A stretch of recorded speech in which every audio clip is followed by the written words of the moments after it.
स्वागत है आपका आज फिर से हमारे चैनल पर। और आज मैं फिर से हाजिर हूँ आपके लिए अपने अधूरे चैप्टर को पूरा करने के लिए।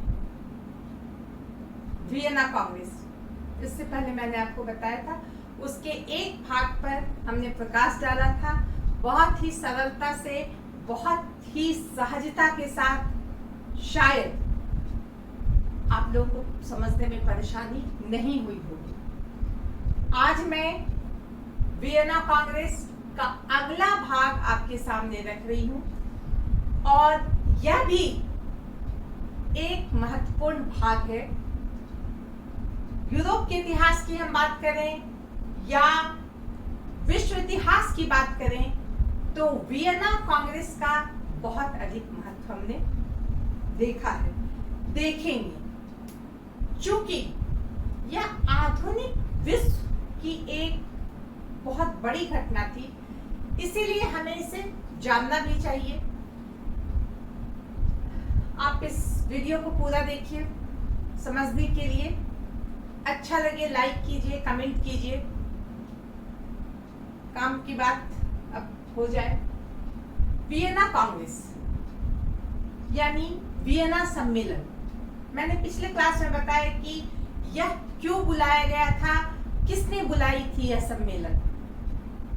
नेपोलियन के पराजय के बाद नेपोलियन के सिद्धांतों को खारिज करने के उद्देश्य से यह सम्मेलन बुलाई गई थी। हमें यह भी जानना चाहिए कि वियना कांग्रेस 1815 में हुई थी, हम ऐसा कहते हैं, लेकिन 1814 में ही यह सम्मेलन की शुरुआत हो गई थी। और जब नेपोलियन फ्रांस आ गया था लास्ट समय लौट करके, तो इन महाशक्तियों ने उसे हराकर जब सेंट हेलेना भेज दिया, उसके बाद पुनः उस सम्मेलन को, जो अधूरा सम्मेलन था, उसे पूरा करने के लिए ये 1815 में बैठे। और इसलिए कहा जाता है कि वियना कांग्रेस या वियना सम्मेलन 1815 को हुआ था। जैसा कि मैंने अभी कहा कि इस सम्मेलन का मुख्य उद्देश्य क्या था। नेपोलियन के द्वारा स्थापित किए हुए विचार, उनके सिद्धांत, उनकी सोच जो उनकी राष्ट्रीयता की भावना को प्रभावित करती थी, समानता, स्वतंत्रता, बंधुत्व की भावना को प्रभावित करती थी, इन सब बातों को खारिज करना इन देशों का मुख्य उद्देश्य था। ये किसी भी नई व्यवस्था को अपनाने के लिए तैयार नहीं थे और यह पुरानी व्यवस्था को, उसी पुरानी व्यवस्था को पुनः लागू करना चाहते थे, जिसे नेपोलियन ने नेस्तनाबूद कर दिया था। क्यों? क्योंकि ये कुलीन तंत्र के समर्थक थे। और मैंने क्या बताया कि वियना कांग्रेस में जो सबसे महत्वपूर्ण भूमिका जिसने निभाई थी वो था मेटरनिख, जो ऑस्ट्रिया का चांसलर था, जिसका पूरा नाम काउंट क्लेमेंट मेटरनिख था। वह कुलीन वंश का था और उसने इस कांग्रेस की स्थापना, कांग्रेस को आमंत्रित करने, उसे बुलाने में उसकी भूमिका बहुत ही महत्वपूर्ण रही, क्योंकि वह प्रतिक्रियावादी था। प्रतिक्रियावादी का मतलब क्या हुआ? वह आधुनिक विचारों जिसे नेपोलियन ने स्थापित किया था उसका वो विरोध करता था। उसके अनुसार, जैसा कि मैंने पिछले क्लास में बताया था, कि शासन चलाने का अधिकार सिर्फ कुलीनों को है, सिर्फ राजवंशों को है, ना कि साधारण जनता को। और ये राष्ट्रीयता की भावना, ये समानता की भावना को वह क्या कहता था? एक भयंकर रोग कहता था, जिसे हमें हर हालत में काट के निकाल देना चाहिए। जिस तरह शरीर का कोई अंग जो है उसमें बहुत संक्रमित रोग अगर हो जाता है तो उसे काट के निकाल दिया जाना चाहिए, तो पूरा शरीर ही उस रोग से पीड़ित हो जाएगा। इसलिए इससे हम क्या समझते हैं कि मेटरनिख एक भयंकर प्रतिक्रियावादी व्यक्ति था। चलिए अब हम आगे बढ़ते हैं। वियना कांग्रेस में हम देखते हैं कि रूस, प्रशा, इंग्लैंड और ऑस्ट्रिया, इन चारों महाशक्तियों ने अपना वर्चस्व दिखाया और अपने फायदे के लिए अपने अनुसार पूरे यूरोप को बांटा। सिद्धांत था इनका क्या सिद्धांत था? शक्ति संतुलन का सिद्धांत, वैध सिद्धांत। इन सिद्धांतों के आधार पर इन्होंने अपना काम किया, लेकिन इन सिद्धांतों के आधार पर इन महाशक्तियों ने अपना उल्लू सीधा किया, अगर सच में कहा जाए तो। जैसे कि सबसे पहले हम बात करते हैं रूस की। रूस में हम देखते हैं Alexander first, jar Alexander first, वो बड़ा ताव में था, बड़ा भाव में था कि मैंने ही तो वाटरलू के युद्ध में सबसे पहले नेपोलियन को धूल चटाई थी, तो मैं तो बहुत ही महान हूं, मैं तो बहुत ही शक्तिशाली हूं। जबकि ऐसी बात नहीं थी, वो ना तो बहुत शक्तिशाली था ना बहुत योगी था, लेकिन इत्तेफाक था कि नेपोलियन रूस से हारा और उसके बाद ही उसका पतन जो है वह शुरू हुआ था। तो इस तरह से हम देखते हैं कि रूस अपने आप को समझ रहा था, मैं मुक्तिदाताओं का मुक्तिदाता हूं, इसलिए हमें तो रूस में बहुत फायदा होना चाहिए। और उसे क्या मिलना चाहिए? उसे उसके फायदे का चीज मिलना चाहिए, तो उसे वारसा, डची ऑफ वारसा दे दिया गया, उसे फिनलैंड, पोलैंड दे दिया गया। हम क्या देखते हैं, अगर हम यूरोप का मैप देखें तो यहाँ पे अगर हम देख रहे हैं कि यहाँ रूस है, यहाँ पे रूस है, तो इसे यहाँ पे फिनलैंड, वारसा, पोलैंड, ये सारा कुछ यहाँ मिल जाता है। तो इसको पूर्वी क्षेत्र में आने का, पश्चिम क्षेत्र में उसको जाने का रास्ता मिल जाता है, और इसके द्वारा भविष्य में वह तुर्की साम्राज्य की तरफ प्रस्थान करता है। पहली बार हम देखते हैं कि वियना कांग्रेस के बाद रूस की स्थिति यूरोप में स्ट्रॉन्ग हुई। इससे पहले रूस की स्थिति यूरोप में वो नहीं थी जो अभी हुई। तो इस तरह से हम देखते हैं रूस खुश हुआ, रूस को अच्छा मिल गया और रूस की शक्ति में वृद्धि हुई। अब हम बात करते हैं प्रशा की। प्रशा को क्या क्या मिला? उसे साक्सानी प्रांत, राइन नदी का जो पश्चिमी तट पे जो क्षेत्र था वो दिया गया, और यूरोपीय संघ, यूरोपीय संघ क्या था? सॉरी, यूरोपीय संघ नहीं, जर्मन संघ हुआ, सॉरी, जर्मन संघ, जर्मन संघ। हमने देखा है कि जब नेपोलियन अपने अभियान में था तो जर्मनी में बहुत छोटे देश थे जिसे नेपोलियन ने एक किया था और उसे राइन संघ के रूप में घोषित किया था। ये राइन संघ जो था एक समय पवित्र रोमन साम्राज्य का अंग था, और इसका जो अध्यक्ष था या इस पे जो शासन करता था वह ऑस्ट्रिया था। हम देखते हैं कि जब नेपोलियन ने राइन संघ की स्थापना कर दी तो ऑस्ट्रिया के अधिकार क्षेत्र से यह निकल गया। अब वहां जो कुछ बचे हुए क्षेत्र देश थे, छोटे बहुत सारे देश थे, 38 छोटे देश थे, उनको मिला करके एक ढीला ढाला यानी बहुत मजबूत संघ नहीं था, एक जर्मन संघ बनाया गया, और उस जर्मन संघ के प्रतिनिधियों के द्वारा एक विधान सभा बनाई गई, और इसका जो अध्यक्ष था वो कौन बना? ऑस्ट्रिया। अब हम चलते हैं इंग्लैंड। इंग्लैंड भी नेपोलियन को हराने में अपनी बहुत महत्वपूर्ण भूमिका निभाई थी। जैसा कि हम लोग जानते हैं, सबसे पहले तो इंग्लैंड की नौसैनिक शक्ति बहुत अच्छी थी, जिसके कारण नेपोलियन इंग्लैंड से नहीं पार पा सका। दूसरी बात हम देखते हैं कि इंग्लैंड भी फ्रांस से एक प्रकार से डरा हुआ रहता था, और इसी डर से उसने एक चतुर्थ संघ की स्थापना की थी। वह पूंजीपति देश था, उसका बहुत पैसा था, उसका साम्राज्य बहुत विकसित था, उसके पास बहुत पैसा था। तो नेपोलियन को अगर हराना है किसी को और उसके पास उसकी आर्थिक स्थिति अच्छी नहीं है, तो इंग्लैंड साहूकार का काम करता था, उसे पैसा देता था, उसकी मदद करता था। तो इस तरह से हम देखते हैं कि इंग्लैंड से जो कैशलेरे आए थे वो भी बहुत अपेक्षा किए हुए थे कि हमें भी कुछ अच्छा मिले।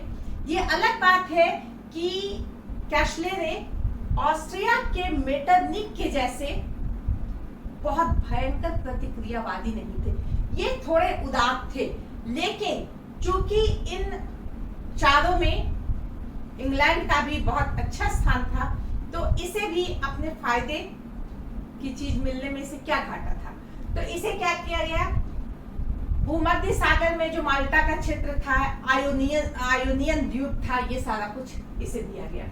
सेंट लूसिया इसे दिया गया, टोबैगो इसे दिया गया, मॉरिशस जो फ्रांस का उपनिवेश था वो भी इसे दिया गया।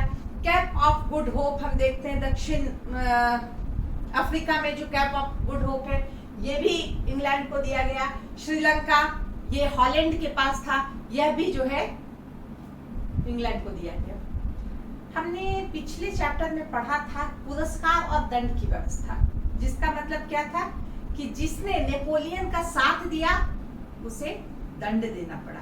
तो हॉलैंड ने नेपोलियन का साथ दिया था, इसीलिए उससे श्रीलंका छीन करके इंग्लैंड को दे दिया गया। समझ गए? तो ये किया गया। अब ऑस्ट्रिया जो पूरे पावर में था, इसके नजर में ये पहले जर्मन का भी एक प्रकार का मालिक हुआ करता था, नेपोलियन ने इस पे पानी फेरा था। अब ये इटली के लोम्बार्डी और वेनेशिया को ले लिया, इलेरियन क्षेत्र को अपने पास रख लिया। रूस से, पूर्वी रूस से उसे टाइरोल मिल गया, रूस से पूर्वी गैलिसिया मिल गया, बवेरिया से उसे टाइरोल मिल गया। तो इस तरह से हम देखते हैं कि इतने सारे क्षेत्रों को ऑस्ट्रिया ने अपने पास कर लिया। क्यों किया? इसने ये जो बंटवारा किया, यूरोप को जो अपने मन मुताबिक बांटा, इसके पीछे क्या कारण था? इसके पीछे कारण था जो उसका सिद्धांत था, शक्ति संतुलन का सिद्धांत। उसे लग रहा था कि यहाँ पे ऑस्ट्रिया है, यहाँ पे फ्रांस है, मैं मैप नहीं बना रही हूँ, फ्रांस यहाँ पे है, हमें फ्रांस को फिर से उतना मजबूत नहीं होने देना है कि वो इधर ऑस्ट्रिया के तरफ चला जाए, इधर इंग्लैंड के तरफ चला जाए, इधर प्रशा के तरफ चला जाए, इधर इटली के तरफ चला जाए, ऐसा वो ना करे। इसीलिए ये फ्रांस के चारों तरफ, ये जो फ्रांस था इसके चारों तरफ मजबूत मजबूत देशों को बैठा दिया, शक्तिशाली देशों को बैठा दिया, ताकि पुनः फ्रांस के तरफ से कोई अशांति क्रिएट ना हो या फिर से वह शक्तिशाली ना हो जाए। तो इस तरह से ये शक्ति संतुलन के सिद्धांत के आधार पे यह काम किया गया था। लेकिन इसके साथ ही साथ हम क्या देखते हैं कि इनकी जो पुरानी रियासत थी, इनकी जो पुरानी जमींदारी थी, उनका जो पुराना मालिकाना हक था, वो सब जो चला गया था, उसे पाने के लिए इन्होंने इस सिद्धांत के अंतर्गत अपना स्वार्थ सिद्ध किया। वैध अधिकार का सिद्धांत, जो इनका सिद्धांत था कि वैध अधिकार के सिद्धांत के अंतर्गत जिसका जो चीज है वो उसे मिल जाए। बुर्बो वंश, फ्रांस जो है वो बुर्बो वंश के अंतर्गत था, बुर्बो वंश को फिर वहां के राजा को फिर फ्रांस दे दिया जाए, ऑरेंज वंश उसको फिर से हॉलैंड दे दिया जाए। बुर्बो वंश में ही जो है हम देखते हैं स्पेन और नेपल्स यहाँ के जो है राजा जो थे उसी वंश के थे, उसे दे दिया जाए। तो इन सिद्धांतों के आधार पर यह काम किया जा रहा था। लेकिन अगर सच पूछा जाए तो इन चारों शक्तिशाली देशों का एकमात्र उद्देश्य था कि अपने स्वार्थ में काम किया जाए ताकि हमारा वर्चस्व कभी कम ना हो। अब हम बात करेंगे कि फ्रांस को भी यहाँ निमंत्रण दिया गया था। फ्रांस से भी टैलेरा आए हुए थे और इन्हें कहा गया कि भाई अब आप 1790-91 ईस्वी में आपकी जो स्थिति थी, आपका जो क्षेत्र था, आपका जो सीमा था, आप वहीं तक चली जाइए। नेपोलियन ने जो अपनी सीमा को बहुत बढ़ा दिया था उसे खारिज किया और उसी क्षेत्र में पुनः फ्रांस को ला दिया, आप यहीं पे रहिए। इसके अलावा फ्रांस में बुर्बो वंश की पुनः स्थापना कर दी गई। जो राजा भाग गए थे लुई 16वें और उनके परिवार के सारे लोग जो भाग गए थे क्रांति के समय, उन्हें फिर से बुलाया गया और लुई 18वें को पुनः राजा बनाया गया। इसके बाद फ्रांस को 70 करोड़ फ्रैंक जुर्माना लगाया गया कि आपको 70 करोड़ फ्रैंक देना पड़ेगा क्योंकि आपके द्वारा बहुत क्षति हुई है यूरोप में और क्षतिपूर्ति के रूप में ये आपको जुर्माना भरना पड़ेगा। और इसके लिए जब तक आप जुर्माना नहीं भरते हैं तो ब्रिटेन से जो ड्यूक ऑफ वेलिंगटन है वो यहाँ अपनी सेना के साथ रहेंगे जब तक आप जुर्माना नहीं भरते हैं। एक प्रकार से इंग्लैंड का वहां पे एक पहरा हो गया। इस तरह से हम देखते हैं फ्रांस को दबाने की कोशिश की गई, वो जो एक समय में भयंकर शक्तिशाली हो गया था, उसके पर को काटने की कोशिश की गई। और अब हम क्या देखते हैं, हॉलैंड के साथ बेल्जियम को मिला दिया गया। हॉलैंड हम देखते हैं कि फ्रांस के उत्तर में इधर हॉलैंड है, हॉलैंड में बेल्जियम को मिला करके उसे मजबूत बनाया गया ताकि इस तरफ से फ्रांस के पास एक शक्तिशाली बॉर्डर पे एक शक्तिशाली देश खड़ा हो।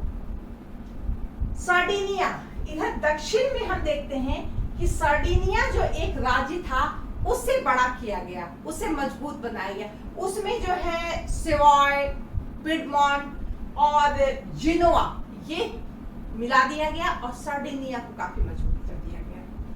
ये सब क्यों किया गया कि फ्रांस को चारों तरफ से घेर के रखना है, मजबूत देश चारों तरफ बैठा देना है कि फिर से फ्रांस सर ना उठा सके। अब स्वीडन और डेनमार्क को एक कर दिया गया। स्विट्जरलैंड एक तटस्थ देश रहा, लेकिन फिर भी फ्रांस के 3 क्षेत्र इसे दिए गए। स्पेन और नेपल्स, हम देखते हैं कि नेपल्स यहाँ है और ये स्पेन यहाँ पे है। इन दोनों देशों में बुर्बो वंश का शासन हो गया और ये दोनों जो है सो इसे भी अपना खोया हुआ क्षेत्र मिल गया।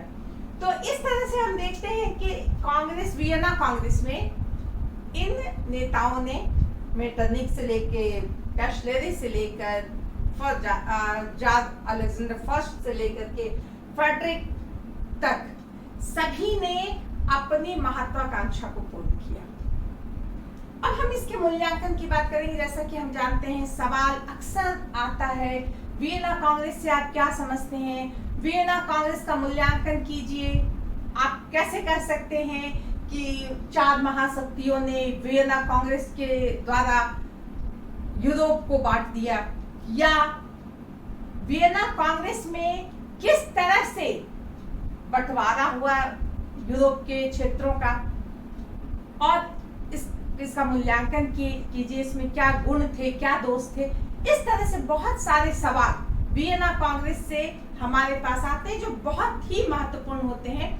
तो अभी तक मैंने बताया कि वियना कांग्रेस क्या था और वियना कांग्रेस क्यों हुआ, और वियना कांग्रेस में जो मुख्य निर्णय हुए, जो उसमें मुख्य जो बैठक हुई उसमें जो निर्णय लिया गया वो क्या था। तो निर्णय यही था कि इस तरह से हमें वैध सिद्धांत के आधार पर और शक्ति संतुलन के आधार पर अपने यूरोप का पुनर्गठन करना है कि जो मानचित्र में जो इस तरह का बदलाव आ गया है, इसे पुनः पुराने मानचित्र के अनुसार हमें यूरोप को सजाना है। ये मुख्य उद्देश्य था। अगर हम मूल्यांकन करेंगे तो हम यही पाएंगे कि आधुनिक युग में अगर हम इसके दोष देखें तो हम क्या देखेंगे कि आधुनिक युग में जब लोगों की मानसिक अवस्था में बहुत ज्यादा परिवर्तन आ गया था, लोग बहुत आगे की तरफ बढ़ रहे थे, परिवर्तनशील समाज हो गया था। ऊपर से नेपोलियन ने जब राष्ट्रीयता का रास्ता दिखा दिया, नेपोलियन ने जब समानता, स्वतंत्रता और बंधुत्व की बात बता दी, ऐसे सिद्धांत को जिसे लोगों ने सहज स्वीकार किया था, अब पुनः कहना कि नहीं नहीं वही पुराने सिद्धांत को मानो, ये बिल्कुल गलत बात था। ये जो वियना कांग्रेस में हम देखते हैं, क्या देखते हैं कि इसमें राष्ट्रीयता की भावना को कोई महत्व नहीं दिया गया, इसमें लोकतांत्रिक भावना को किसी तरह का महत्व नहीं दिया गया, इसमें जन भावनाओं का कोई महत्व नहीं दिया गया, इसमें आत्मनिर्णय का जो अधिकार होता है इसे भी छीन लिया गया। अपने मन से हॉलैंड और बेल्जियम को बड़ा एक कर दिया। क्यों? हॉलैंड और बेल्जियम हर बहुत सारे मामले में अलग था, ये दोनों को मिलाया नहीं जा सकता था। इसके अलावा हम देखते हैं कि स्वीडन में नॉर्वे को घुसा दिया। आखिरकार ये 10-15 साल के बाद वो उससे अलग हो गया, लेकिन बिना मतलब का सिर्फ शक्ति संतुलन के नाम पर इनकी राष्ट्रीयता के साथ खिलवाड़ किया गया। अब फिनलैंड और पोलैंड को रूस के साथ मिला दिया, ये गलत किया गया। तो कहने का मतलब यह है कि अपने अनुसार इस कांग्रेस में निर्णय लिया गया जो बहुत मामले में अतार्किक या असंगत था। दूसरी बात हम यह कहेंगे कि ये जो सम्मेलन हुआ, इसमें कुछ बातें उस पर ध्यान ही नहीं दिया गया, जिसके कारण भविष्य में हम देखते हैं पूर्वी समस्या हो या यूनान की समस्या हो, ऐसी समस्याएं खड़ी हो गई। इसके अलावा हम क्या देखते हैं कि जो एक राष्ट्रीयता की भावना थी, जो नेपोलियन ने जिसका बीजारोपण किया था, उसका प्रभाव खत्म होने वाला नहीं था। फलतः एक तरफ क्रांतिकारी जो नेपोलियन, जो आधुनिकतावादी थे, जो अपने विचार को परिष्कृत करके उस तरह से रहना चाहते थे, दूसरी तरफ प्रतिक्रियावादी, इन दोनों में संघर्ष होना आरंभ हो गया। तो इतनी सारी बातें हम देखते हैं कि डिमेरिट के रूप में या दोष के रूप में वियना कांग्रेस की थी। लेकिन किसी में दोष होता है तो गुण भी होता है, अगर किसी में डिमेरिट होता है तो उसमें मेरिट भी होता है। वो देखने पे डिपेंड करता है आप देख कैसे रहे। तो मेरिट में हम क्या कहेंगे? मेरिट में हम यह कहेंगे कि यूरोप की स्थिति उस समय बहुत ही खराब थी, अशांति का माहौल, कहीं ये गुट बन रहा, कहीं वो गुट बन रहा, कहीं उससे लड़ाई की, युद्ध की बात की जा रही है, कहीं युद्ध की जा रही है, कहीं संधि की जा रही है, कूटनीतिज्ञता वाली बात वहां चली हुई है। तो इस तरह से एक अशांतिपूर्ण माहौल में वियना कांग्रेस ने यूरोप में शांति लाने का एक बहुत बड़ा काम किया था। इसके अलावा हम देखेंगे कि इस सम्मेलन में एक बहुत बड़ी बात हुई थी, दास प्रथा को समाप्त करने की घोषणा इस वियना कांग्रेस के समय हुई। और खासकर इंग्लैंड के कैशलेरी जो थे, उन्होंने इस प्रस्ताव को रखा था और उन्होंने कहा कि ये दास प्रथा जो है एकदम से अमानवीय बात है, हमें इसका बहिष्कार करना चाहिए। बहुत बड़ी बात थी जो बरसों से चली आ रही थी दास प्रथा, इस पर एक ऑफिशियल बात हुई कि अब ये नहीं होना चाहिए। व्यापारिक मुद्दे बहुत सारे थे, नदियों से कैसे व्यापार हो, समुद्र से कैसे व्यापार हो, व्यापारिक नीति क्या हो, राजदूत के साथ कहाँ कौन कैसे राजदूत को रखा जाए, कहाँ के राजदूत कहाँ रहे, उनके साथ क्या नियम कानून लागू हो, इसके अलावा एक देश का दूसरे देश के साथ कैसा संबंध हो, इन सारी महत्वपूर्ण बातों पर इस कांग्रेस में बात हुई, जो पॉजिटिव बात थी। इसके बाद हम देखेंगे कि कॉन्सर्ट ऑफ यूरोप, यूरोपीय व्यवस्था की स्थापना की गई, जो यूरोप में पहली बार एक अंतरराष्ट्रीय संगठन के रूप में उभरी, यूरोपीय व्यवस्था। भविष्य में हमने देखा कि राष्ट्र संघ बना, जो विश्व शांति के लिए था। उसके बाद हमने देखा कि संयुक्त राष्ट्र संघ बना, जो अंतरराष्ट्रीय शांति के लिए था। लेकिन अगर हम कहें इसका आधार कौन था, तो यूरोपीय व्यवस्था। वियना कांग्रेस में एक यूरोपीय व्यवस्था की गई थी, जिसके तहत सभी देशों के लिए कुछ नियम कानून बने हुए थे, ताकि लोग नहीं, आपस में देश उलझे नहीं और अशांति का माहौल नहीं बने। एक मिनट और भी देख सकते हैं कि वियना कांग्रेस के बाद लगभग 40 साल तक यूरोप में शांति बनी थी। ये एक बहुत बड़ी बात थी। इसमें हम यह भी प्लस पॉइंट में देख सकते हैं कि फ्रांस को यहाँ पे बताया गया था कि फ्रांस जो है वही अपराधी है जो पूरे यूरोप को अशांत करने के लिए। लेकिन वियना कांग्रेस में फ्रांस को जब बुलाया गया तो उसे सम्मान के साथ ही बुलाया गया। हम अगर याद करें कि 1919 में जर्मनी को जब बुलाया गया था फर्स्ट वर्ल्ड वॉर के बाद शांति सम्मेलन में, तो उसके साथ बहुत बुरा व्यवहार किया गया था, उसके साथ बहुत ही अपमानजनक संधि की गई थी और जर्मनी के मन में इस बात का मलाल था और उसके मन में एक आग भड़क रही थी, जिसका परिणाम निकला था कि सेकेंड वर्ल्ड वॉर बहुत जल्दी शुरू हो गया था। लेकिन फ्रांस के साथ यहाँ ऐसी बात नहीं हुई थी, तो यह भी एक पॉजिटिव बात है। इसी के कारण हम देखते हैं यूरोप में बहुत दिन तक शांति बरकरार रही। इस तरह से हम कह सकते हैं वियना कांग्रेस को कहा जाता है कि बस ये लूट खसोट मचाने का एक जगह था।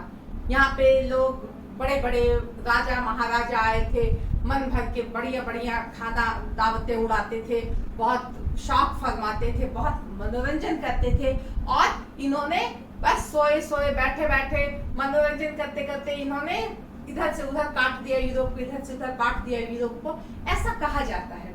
लेकिन परिस्थितियां ऐसी थी कि वियना कांग्रेस उस समय आवश्यक थी कि एक जगह सब मिल बैठ के यूरोप के शांति पर, उसकी सुव्यवस्था पर, उसके आगे बढ़ने पर विचार कर सके। तो इस तरह से हम देखते हैं कि वियना कांग्रेस एक महत्वपूर्ण घटना थी आधुनिक यूरोप के लिए और इसने बहुत दिनों तक यूरोप के जो यूरोपीय इतिहास पर अपना प्रभाव डाला। तो आज इसके साथ ही मैं इसे समाप्त करती हूँ। धन्यवाद। आप इसे पूरा पढ़ें और समझें। धन्यवाद।